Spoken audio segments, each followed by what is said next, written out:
In today's video, I'll show you how to collect an SMS list on Shopify using Postscript. This setup helps you connect with customers directly and boost engagement through text marketing.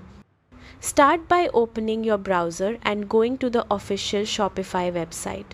Log into your Shopify account using your email and password. Once you're logged in, you'll be inside the Shopify admin dashboard. From the dashboard, click on Settings in the bottom left corner. Inside the Settings menu, select Checkout or Checkout and Accounts from the left sidebar. This section controls what information customers enter during checkout. Scroll down until you find the Marketing section. Here, enable the option for SMS marketing.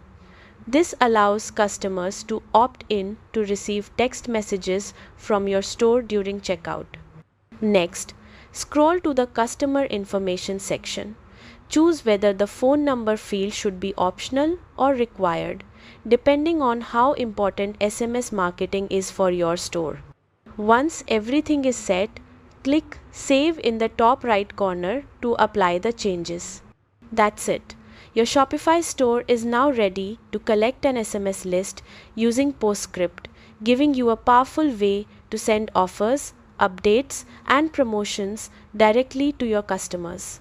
Thanks for watching and happy selling.